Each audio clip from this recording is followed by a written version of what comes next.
Yun, automatic works. May gagawin tayo dito ng Hyundai i10. So, yung i10 na to, ang tagal nang hindi umandar. Pero galing daw to sa overheat. Tapos na overhaul na.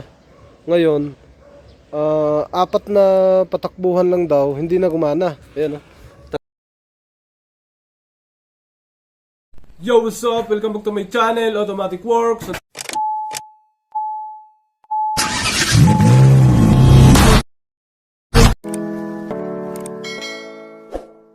Tagal nang hindi napatakbo. Na-flat na yung gulong. Sa kabila, ganun din. Yun, flat na yung gulong. Dahil hindi na napatakbo ng matagal. Ngayon, ang ginawa natin dito, in-scan natin. Wala siyang fault code. Walang fault code. Sabi naman dito, napalitan na daw to ng mga fuel pump. Sabi ng may-ari. So, tiningnan namin yung bagong bagong overhaul daw to. Pero napagana naman to, napaandar pagkatapos i-overhaul.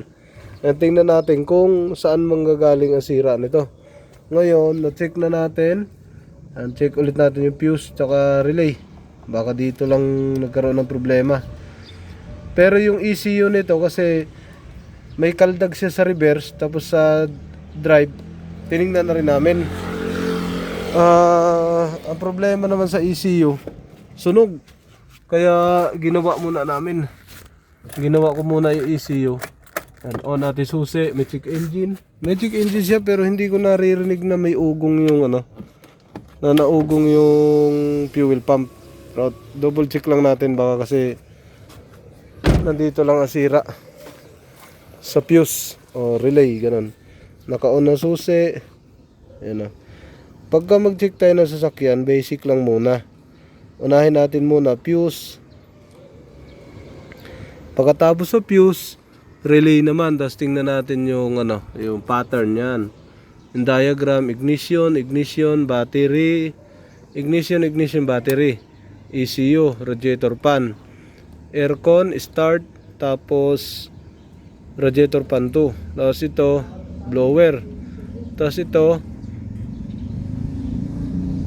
power window, ito, battery 2. So wala dyan, punta tayo dun sa loob. So tinanggal na natin yung nakakabit dyan sa injector, yung sa fuel rail.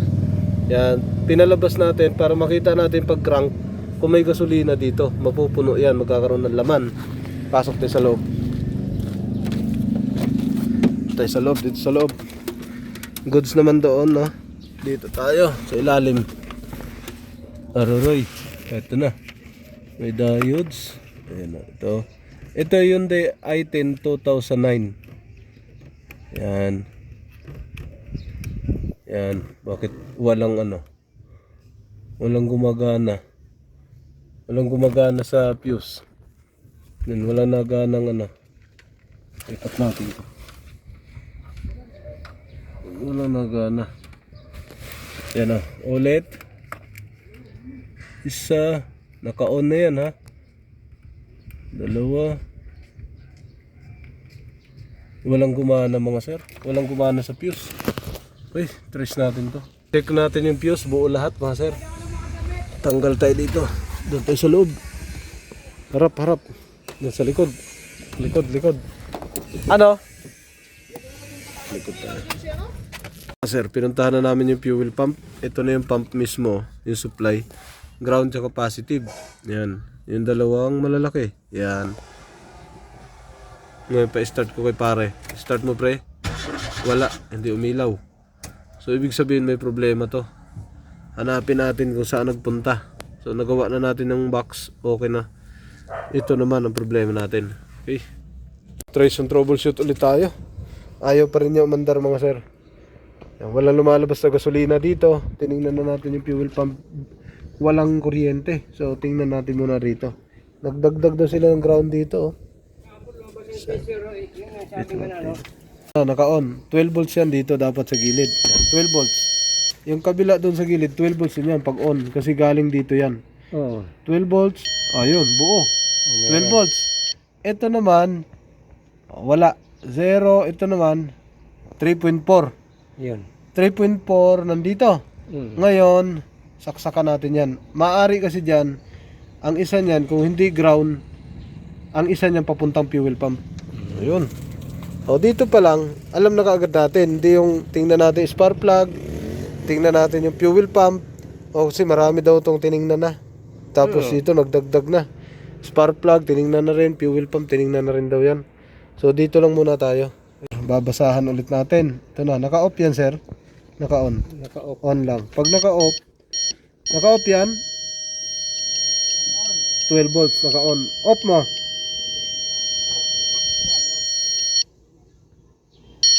Naka-off. Hindi yata na off. Off na yan. Off na. Ito. Nakalaki off na yan.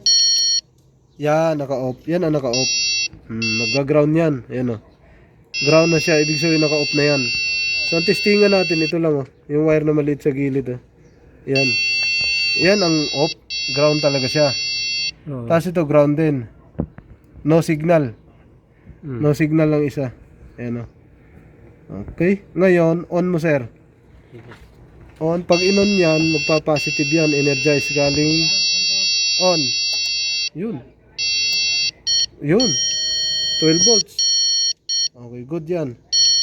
Permis. Ngayon, pagkatapos nyan, reading tayo ng signal. Signal to. Galing ECU. Yan ang signal. Start mo sir. Signal reading yan. Pero 12 volts din to.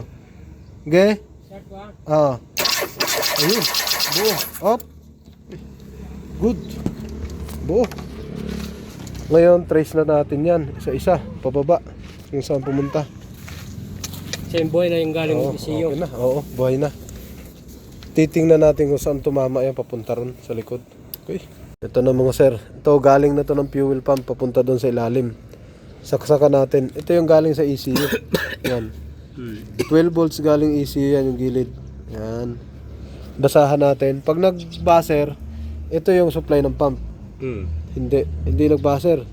Ibig sabihin po, supply ng ECU yan, ground. A positive ng ECU. Ito, tingnan natin to. Yan. Pagka nag-buzzer, yun yung pump. Ayun. Ayun yung pump.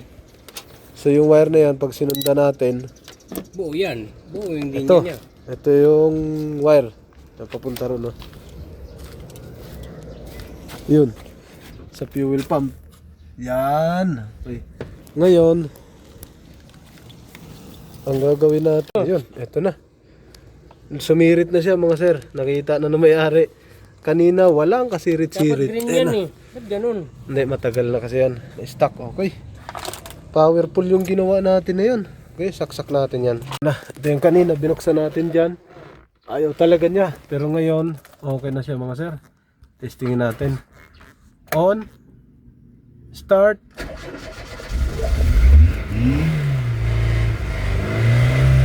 Ayun, umandar na.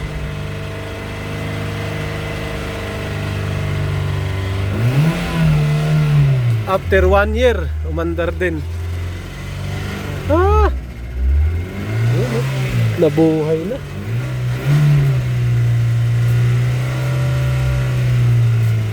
Alright. Ha? Huli. Pawis lang ang puhunan dyan. Malagatik ang makina. Hanggang doon, trace tayo doon sa ilalim. Yun. Kasama yan, pati ECU. Ayan. Automatic na pala mga kadali. Yun. Nakuha sa tsamba. Shout out kay boss. Mga gusto magpakabit ng aircon. Kay sir, pwede kayo. Contact nyo lang. Vlogger nagsama.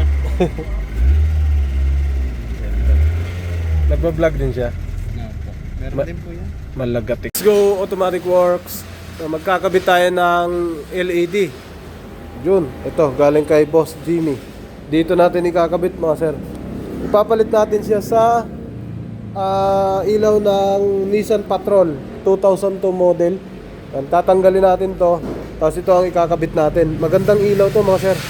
Magandang LED. Ayan. Dalawa to, kabilaan. Sa mga gustong bumili ng LED, gusto magpapalit, meron kami mga sir. Ito yung mga offer namin. Yan. Buksan natin. Yun, ito.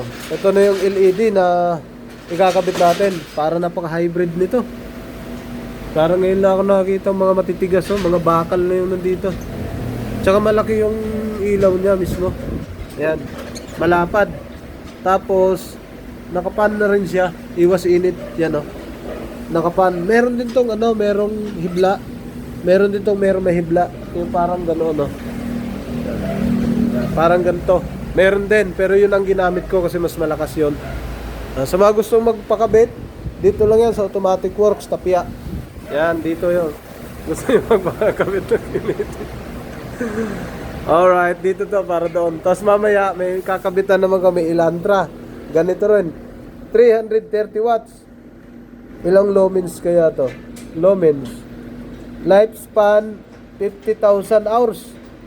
Tapos, superheat dissipation. Ang brightness niya, plus 900%. Yan, kalakas na ito. 330 watts. Yun yung mga ano niya, low beam, high beam, yun yung mga guide niya, ay mga pattern niya. Yun yung mga pattern. Okay. Aabot na 60 meters. 680 meters. Grabe to, ang layo nito ah. 680 meters oh. Oh, tapos 80%, 500%, 200% up. Alright, naka-TUV na rin oh. Galing, sige. Kabit natin to doon sa ating Nissan Patrol. Yun, nasa gitna. Okay. Yo, what's up? Welcome back to my channel, Automatic Works.